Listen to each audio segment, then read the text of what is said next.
Bismillahirrahmanirrahim. Assalamualaikum warahmatullahi wabarakatuh. Alhamdulillah, lahun ni'matu wa lahul fadlu wa lahus sana'ul hasan.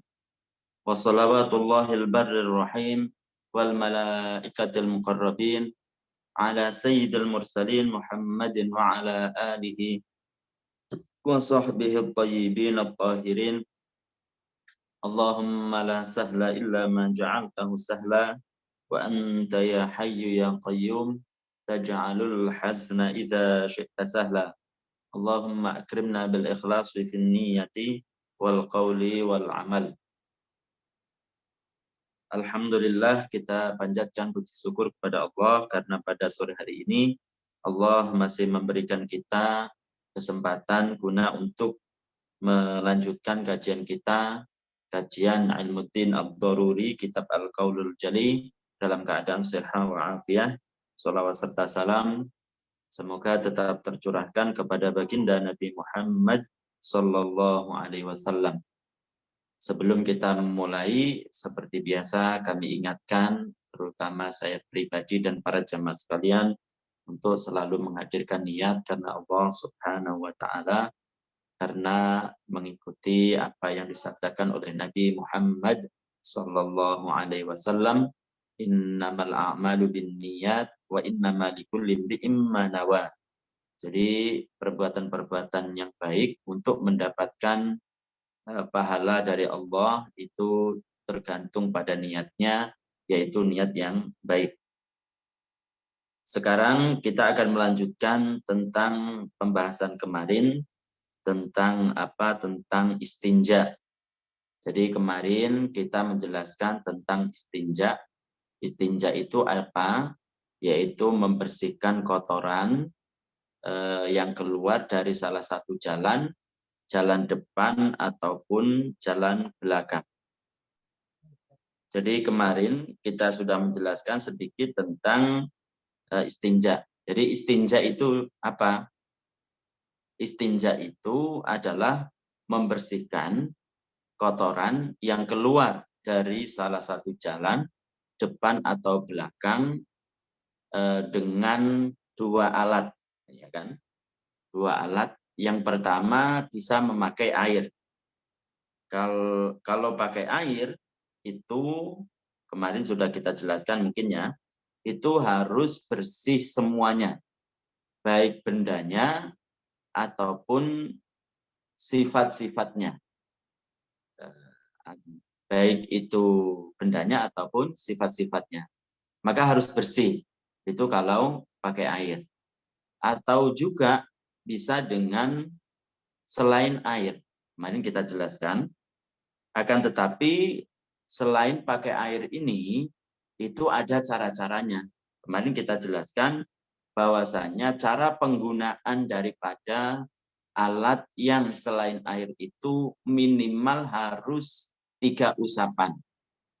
Kemarin kita jelaskan minimal itu 3 usapan. Kalau 2 bisa bersih, maka tidak mencukupi, harus ditambah lagi.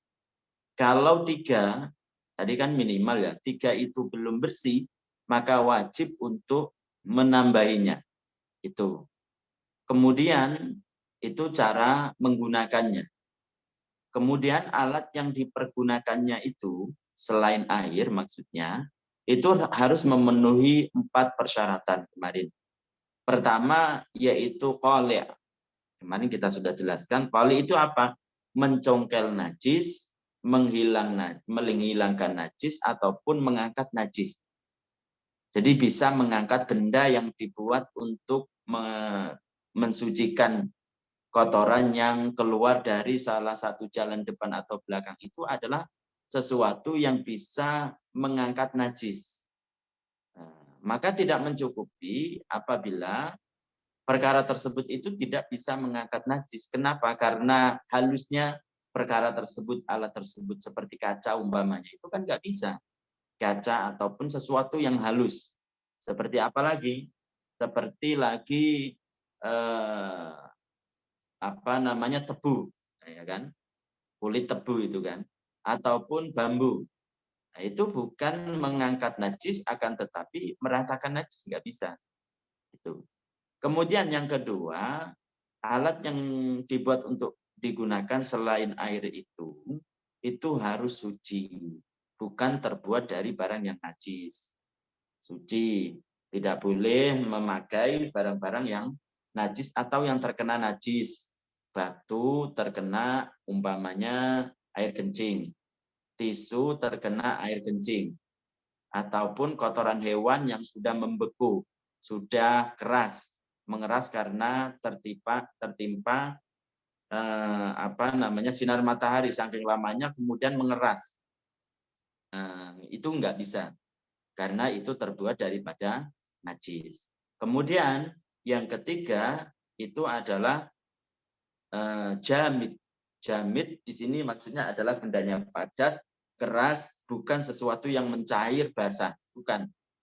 Maka tidak mencukupi seandainya sesuatu yang mencair, seperti umpamanya kemarin dijelaskan ma'ul ward. Ma'ul ward itu adalah air yang prosesnya itu dari bunga sehingga harum. Jadi cara pembuatannya itu kalau orang Arab itu sesuatu yang ma'e, itu sesuatu yang mencair, mencair, bukan sesuatu yang padat, bukan sesuatu yang kering begitu.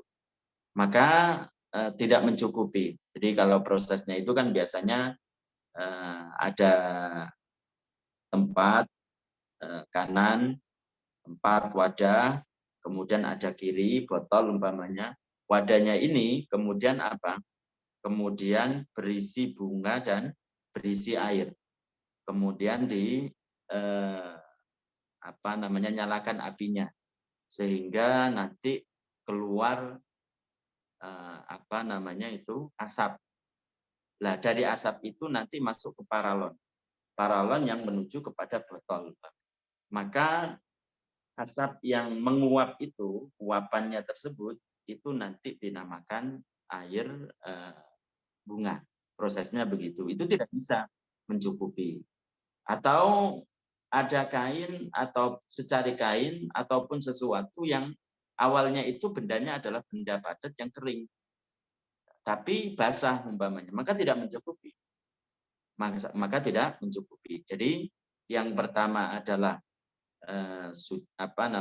mencongkel najis, mengangkat najis. Yang kedua itu adalah suci.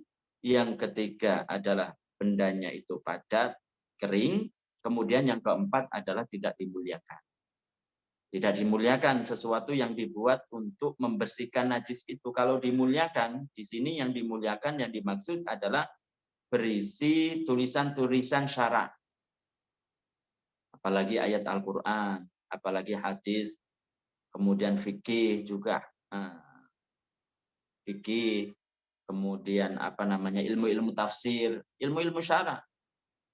Atau sesuatu tersebut itu biasa dimakan oleh manusia.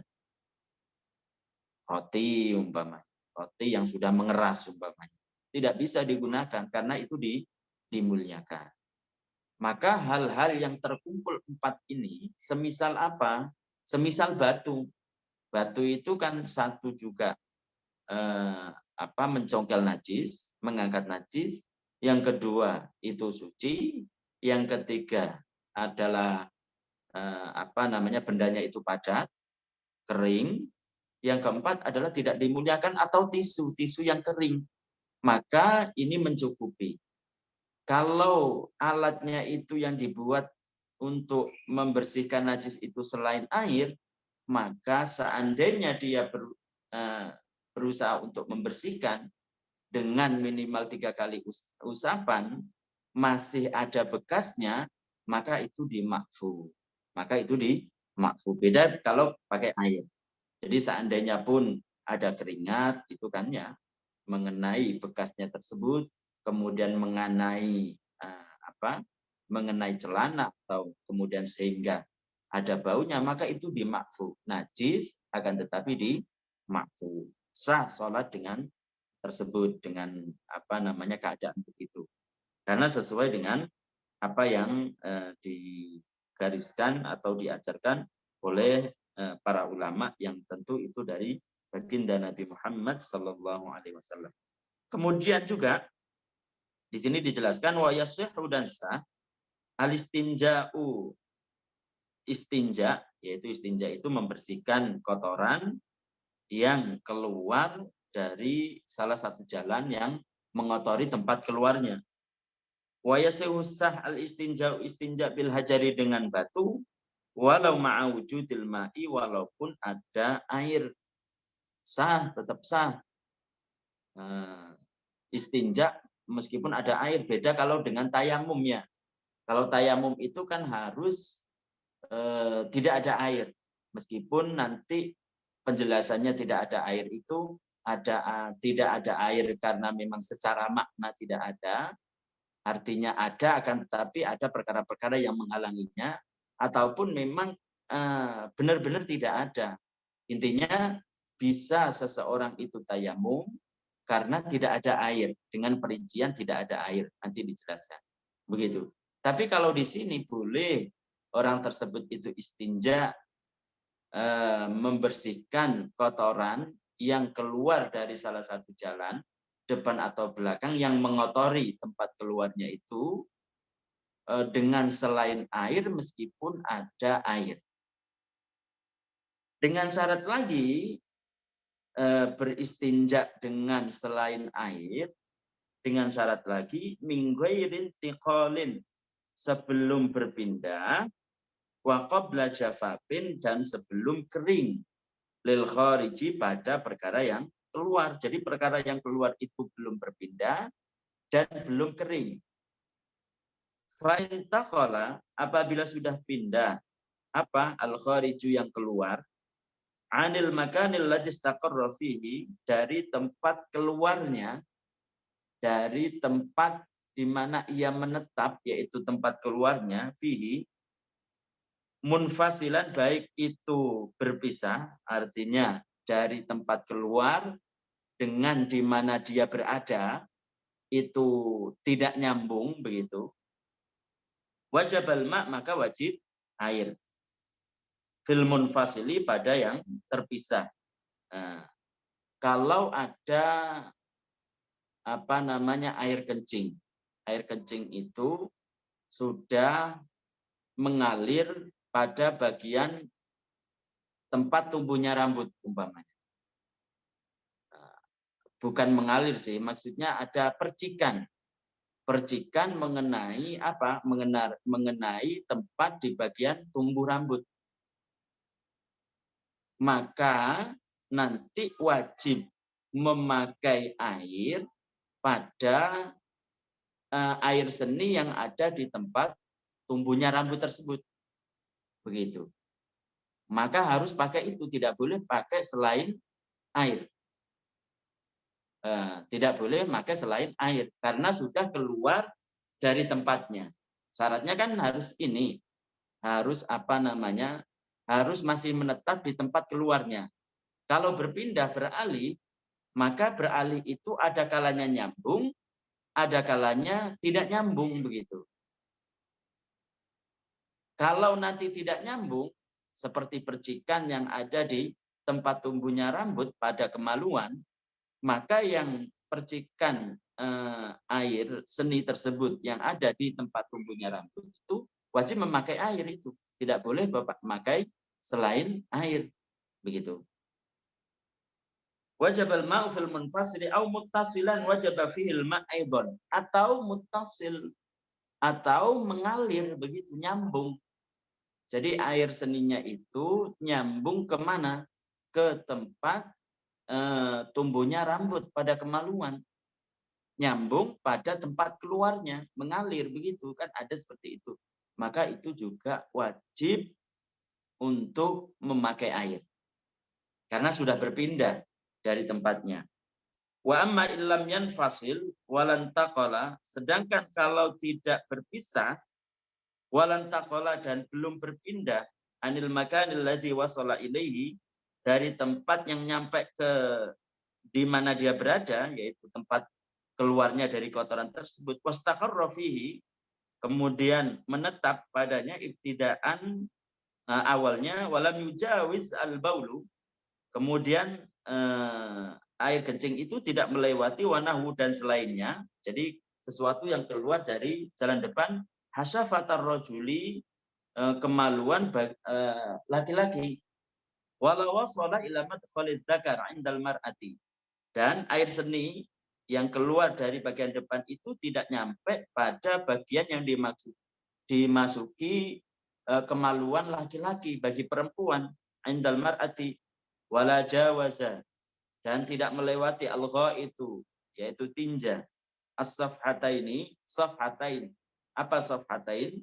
Wa huwa, yaitu perkara, wa huwa ma yamdham, sesuatu yang menempel, minal alyataini, dari dua pantat, indal qiyami, ketika berdiri. Maka kafa al-hajaru, maka mencukupi pakai semisal batu, wa ma maknahu, dan semakna dengan batu. Semakna dengan batu itu maksudnya dia itu jamid, qali', tahir, ghairu muhtaramin, itu maksudnya. Wa illa, kalau tidak begitu, bi anjawaza, yaitu dengan melewati dzalika, tempat tadi yang kita sebutkan. Jadi kalau tinja sudah ada di pantat umpamanya, melewati bagian yang menempel dari pantat tersebut ketika dia berdiri, sudah melewati itu, begitu. Bagi laki-laki itu sudah melewati hasyafa, kemaluannya itu, bagian ujung laki-laki sudah melewati itu. Atau bagi perempuan sudah melewati madkhalid dzakar, tempat dimasuknya kemaluan laki-laki bagi perempuan, sudah melewati itu. Maka apa katanya, wa illa jawaza dzalika au jaffa, atau sudah kering, al khariju, perkara yang keluar, wajabal ma'u, maka wajib memakai air istinja untuk bersuci. Jadi selain juga alat-alat yang dibuat untuk beristinja itu memenuhi 4 syarat tadi, kemudian cara menggunakannya minimal 3 kali kalau itu sudah dihasilkan suci, kalau tidak wajib untuk menambahinya. Juga disyaratkan sesuatu yang keluar tersebut itu belum kering dan belum berpindah dari tempat keluarnya. Belum berpindah dari tempat keluarnya. Begitu, belum berpindah dari tempat keluarnya. Kalau sudah berpindah ataupun sudah kering, maka ta'ayyanal ma', maka tertentu menggunakan air. Maka tertentu menggunakan air tidak bisa mencukupi tidak bisa mencukupi membersihkan perkara yang keluar dari najis tersebut menggunakan selain air. Tidak mencukupi, harus pakai air. Kalau dipaksakan untuk membasuhnya, atau bukan membasuh, membersihkan perkara yang najis yang sudah berpindah tersebut dengan semisal tisu umpamanya, kemudian dia berwudu, kemudian sholat, maka sholatnya tidak sah. Harus membersihkan perkara yang keluar dari najis tersebut yang sudah berpindah dari tempatnya itu dengan air. Karena di antara syarat dari sahnya sholat itu adalah suci dari najis pada badannya. Dia badannya masih terkena najis. Paham ya kira-kira? Paham insya Allah. Kemudian kita lanjutkan faslun fasal. Fima yujibu al-ghusla. Menjelaskan perkara yang mewajibkan mandi. Wa fi furudihi, dan menjelaskan tentang kefarduannya. Maksudnya kefarduan itu apa? Yaitu rukun-rukunnya. Jadi sekali lagi, rukun dengan fardu menurut mazhab Syafi'i itu sama. Sesuatu yang merupakan bagian perbuatan, apabila sesuatu tersebut itu tidak dikerjakan, maka perbuatannya itu tidak sah. Kalau syarat itu adalah rukun. Kalau syarat itu sesuatu yang tidak masuk bagian perbuatan, bukan merupakan bagian perbuatan. Akan tetapi sama-sama tidak sah perbuatan itu kalau sesuatu itu tidak dikerjakan, tidak dipenuhi, begitu. Wa min syuruti sihhatis sholati, termasuk dari syarat sahnya salat at-thaharatu, yaitu bersuci. Bersuci minal hadatsil akbari, dari hadas besar. Ada hadas kecil, ada hadas besar. Hadas kecil itu ya seperti yang kita jelaskan kemarin. Hadas kecil itu sesuatu yang keluar dari kedua jalan, ya kan? Dari kedua jalan itu hadas kecil. Selain mani kemarin kan, selain maninya sendiri. Selain maninya sendiri itu adalah hadas kecil. Kemudian bersentuhan, memegang kemaluan, itu adalah hadas kecil. Kemudian bersentuhan kulit orang lain yang sudah mencapai umur diingini lawan jenisnya, kemudian hilang itu termasuk.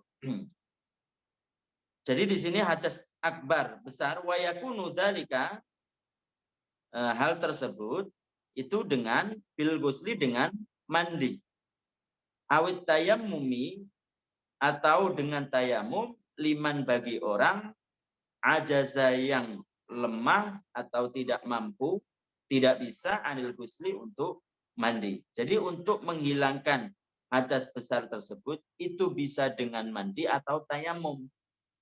Nanti dijelaskan tayamum bagaimana caranya. Tayamum nanti dijelaskan. Jadi dengan mandi. Walladzi yujibuhu, sesuatu yang mewajibkannya, awil ghusla, yaitu mewajibkan mandi, khamsatu asya, ada 5 perkara. Ada 5 perkara. Ithnani, yang kedua, yashtariku, sama-sama dimiliki, fihima, pada kedua tersebut, siapa? Ar-rijalu, laki-laki, wan nisa'u, dan perempuan. Jadi ada 5 perkara yang mewajibkan seseorang itu mandi besar. Atau kalau tidak mampu mandi maka dengan tayamum. Ada 5. Yang 2 itu dimiliki oleh kedua orang, artinya laki-laki ataupun perempuan. Apa itu? Yang pertama, ahaduhuma khurujul mani. Yang pertama adalah keluar mani. Jadi keluar mani itu juga dialami oleh laki-laki, juga dialami oleh perempuan. Maka yang pertama yang mewajibkan dia mandi itu adalah keluarnya mani. Maksudnya apa? Aimaniyil insani nafsihi. Maksudnya adalah maninya seseorang sendiri, bukan maninya orang lain. Kalau kemarin kan mungkin tadi kan saya jelaskan bahwasanya termasuk hadas kecil itu adalah jika keluar mani selain dirinya, gitu. Tapi kalau hadas besar itu kalau keluar mani dirinya sendiri. Keluar mani dirinya sendiri, bukan maninya orang lain. Seperti kita jelaskan kemarin bahwasanya kalau ada seorang suami dengan istri itu berhubungan, kemudian suaminya itu mengeluarkan mani, tersimpan di bagian kemaluan istri. Nah, kan kemarin kita jelaskan. Kemudian apa? Kemudian si istri itu nyata-nyata tidak keluar mani. Habis dia itu mandi karena berhubungan, ya kan? Keluar mani dari perempuan. Maninya siapa? Maninya laki-laki tadi. Maninya suaminya. Maka itu adalah hadas kecil.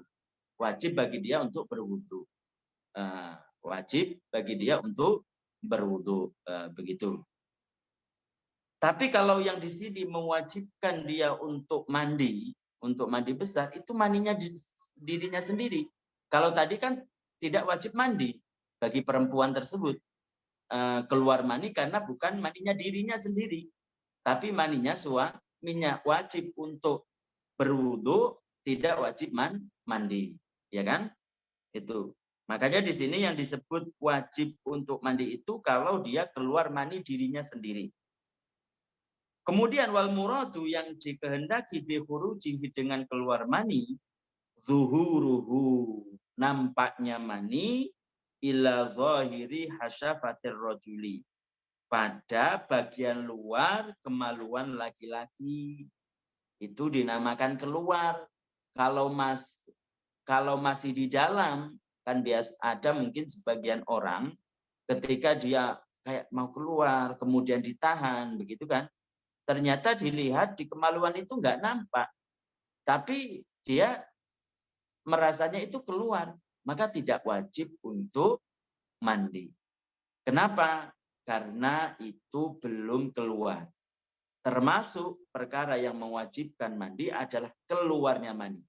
Dinamakan keluar, maka mani itu sudah nampak di luar hasyafah. Begitu. Wafarjil bikri, wafarjil bikri ila zahiri, wafarjil bikri, dan kemaluan seorang gadis. Begitu juga seorang gadis sama. Seorang gadis itu sama dinamakan keluar itu kalau sudah nampak di luar kemaluannya.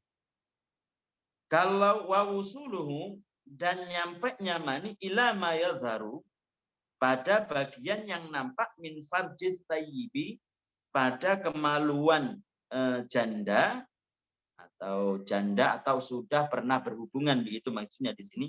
Inda qu'udiha, ketika dia duduk ala qadamaiha, pada kedua telapak kakinya, liqadha'il hajati, untuk untuk mengeluarkan hajat. Nah, jadi kalau janda dengan gadis itu beda. Kalau janda itu ketika dia itu mengeluarkan hajat, qadha'il hajat, berak ataupun kencing dan lain sebagainya, maka ada bagian dalam kemaluannya itu seandainya jongkok itu kelihatan. Seandainya jongkok kelihatan, maka meskipun tidak nampak pada luar bagian kemaluannya, tapi keluar kelihatan pada bagian yang ketika dia itu jongkok, bagian tersebut kelihatan pada daerah tersebut, maka itu dianggap keluar. Maka wajib untuk apa? Wajib untuk mandi. Wajib untuk mandi besar. Famalam yasul ila dzalika, kalau maninya tersebut belum nyampe pada daerah tersebut, bagi laki-laki belum nyampe pada zahiril hasyafah, bagian luar kemaluan. Perempuan belum nyampe pada bagian luar kemaluannya. Kemudian bagi janda itu belum nyampe pada bagian yang kelihatan ketika dia jongkok untuk qadha'il hajat. Belum nyampe sampai di situ, maka tidak wajib untuk mandi. Fala yujibul ghusla, maka tidak mewajibkan mandi. Paham ya kira-kira? Insyaallah. Jadi tidak wajib mandi. Walil mani, bagi mani, alamatun, ada tanda-tanda. Jadi mani itu sendiri itu apa tanda-tandanya? Karena banyak sesuatu yang keluar dari kemaluan. Ada namanya mani, ada namanya wadhi, ada namanya madhi, itu kan. Kalau mani itu bagaimana tanda-tandanya yang sehingga itu dikatakan suci, tidak wajib seseorang tersebut itu membersihkan darinya karena dianggap suci, dan apabila dianggap keluar dari kemaluan, maka wajib untuk mandi. Apa tanda-tandanya? Yu'rafu biha, diketahui dengannya, dia tadaffuq, yaitu keluarnya itu muncrat begitu. Alinsibabu, maksudnya muncrat, bisyiddatin, dengan kuat, ala dafa'atin, pada berulang kali begitu, berulang kali. Wat talazzuzu, dan merasa enak, bi khurujihi dengan keluarnya, wa raihatul ajini dan bau adonan, rutban ketika basah atau belum kering, wa bayatul baiti dan putih telur jafan ketika kering. Nah, itu. Jadi ada 3. Pertama itu ada kalanya muncrat, yang kedua itu adalah merasa enak, yang ketiga itu rasa baunya itu seperti adonan ketika masih basah dan putih telur ketika sudah kering. Fa'in wujidat alamatun, apabila ditemukan satu alamat saja, satu tanda saja dari 3 ini, min hadhil alamat, dari tanda-tanda yang 3, fal khariju, maka yang keluar maniyun itu dinamakan mani, wala yustaratu ijtima'uha, maka tidak disyaratkan berkumpulnya 3 tanda. Jadi tidak disyaratkan harus ada 3 ini supaya dinamakan mani. Hanya 1 dari 3 itu ditemukan pada sesuatu yang keluar, itu namanya mani. Itu namanya mani yang mengakibatkan seseorang itu untuk apa? Untuk mandi. Untuk mandi. Kemudian wathanihima, yang kedua, al-jima'u, yaitu berhubungan suami istri. Ingat, walau lam yunzil, walaupun tidak keluar mani. Jadi memasukkan kemaluan laki-laki pada perempuan, suami pada istri meskipun tidak keluar mani, maka itu mewajibkan mandi. Maka mewajibkan mandi. Wa ilajul hasyafati, yaitu memasukkan hasyafah, yaitu hasyafah itu adalah ra'sud dzakar, yaitu kalau bagian ujung dari kemaluan laki-laki. Au qadriyah, atau seukuran hasyafah, min faqidha, dari orang yang tidak mempunyai hasyafah, tidak mempunyai ujungnya. Tapi diukur, bagaimana diukur dari sesuatu yang hilang itu, begitu. Fi farjin, pada farji, yaitu kemaluan, walau duburan, walaupun jalan belakang, maka itu mewajibkan mandi. Para jamaah sekalian yang dirahmati oleh Allah Subhanahu wa taala, mungkin untuk sore hari ini kita cukupkan sekian, dan insya Allah untuk pertanyaan-pertanyaan mungkin kita tunda sampai besok insya Allah, atau kalau memang ada pertanyaan yang sifatnya itu daruri, bisa WA saya. Mungkin itu yang bisa disampaikan dari saya akhiri. Assalamualaikum warahmatullahi wabarakatuh. Kita baca tahlil, sholawat dan istighfar. La ilaha illallah. Allahumma salli ala sayyidina Muhammad. Rabbighfirli wa liwalidayya wa lil mu'minin. Barakallahu fiikum.